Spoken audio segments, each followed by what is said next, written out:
All right. Hello, class. My name is Daniel Davis, and I'm talking about men's mental health. Looking for help. That's the name of my title. Okay, so the purpose of this research is to examine the challenges surrounding men's mental health and identify the struggles and the strategies to reduce stigma, increase awareness, and improve access to effective resources. My secondary research came from existing reports and studies, articles I found on the internet, uh, questionnaires and surveys. My primary research it came from two 20 question answers. Is it still working? You guys still hear me? All right, it's coming from 20 multiple choice questions, 10 multiple choice, and 10 straight answers. That's the data that I'll be using along with this research. And so, why the problem exists, how did it originate, etc., etc. So, mental health issues been around since forever. Um, Life usually causes mental health issues, lack of positive role models, socioeconomic factors such as poverty, unemployment, lack of access to resources, and it could be a mix of genetic, environmental, and physiological factors.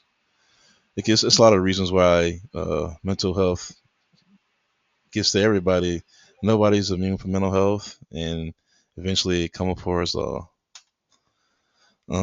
They say racial disparities in mental health.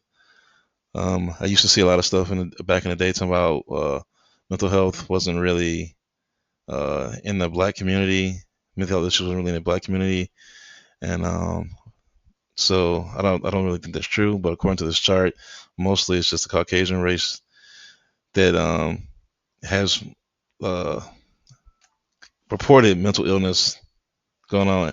Every race has their own issues. Every race reported mental illness issues, which it seems like for that year and that time, that seems to be the case.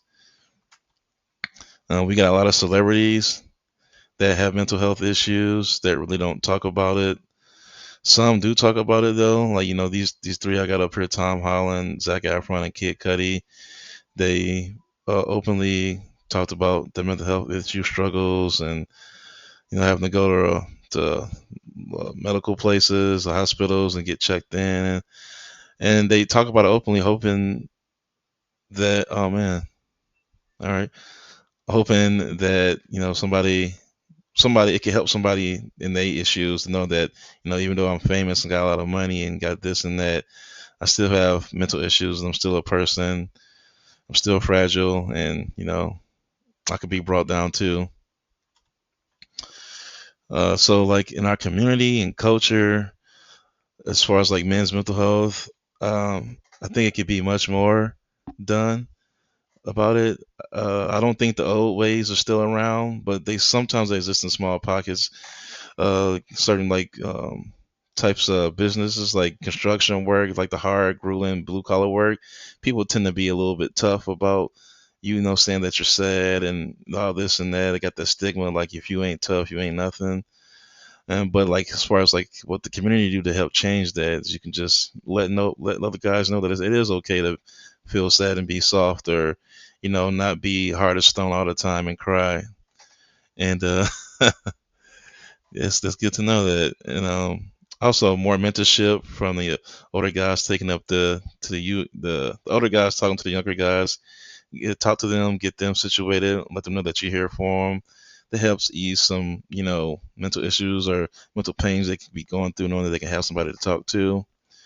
And like the last point says, try teaching the younger guys too. I got two kids, two sons that I let them know that's okay to be emotional and let your feelings out. Just don't do it in a violent way. And if you need to, do it to a pillow or something, but not another person. So, and that's another way you can help men succeed. Just being there for them, talking to them, helping them out as much as you can. What is going? And so it's a lot of availability to mental health resources here in Michigan. Almost every county has their own mental health agency that can help you if you need. also have hotlines. You have community reach outs. Yeah, the shelters. There's a lot of places you can get help, but the main issue is still to be that to get good help, it costs a lot of money, and a lot of people don't have a lot of money to get help. So sometimes their mental issues go untreated, undiagnosed, and they're just sitting there having these issues just because they don't have money. And not saying that the free services they give you aren't great, but you want to get something really good treatment, it usually costs money. And so my conclusion is, you know, just to get men together. It used to be really hard to talk and get men to talk about their mental health. It used to be like, chipping at a brick wall. Now I notice more than ever that men are opening up to talk to each other about the issues they're going through, mainly because of the internet, improved living conditions and greater access to education. And the internet is a really big part of it because, like I said, there's a lot of resources out there. You can look up to ask why you feeling this way, and they can point you in the right direction of where you want to go. So, with this, hopefully, we can start getting all the experienced men out there and give the younger people more experience and knowledge, and try to seek a better positive mental health outcome. And I want to thank you all. That's my report. And here's my little reference. I got a lot more. I got a whole bunch, but here's my reference for right now. Thank you. Have a good day.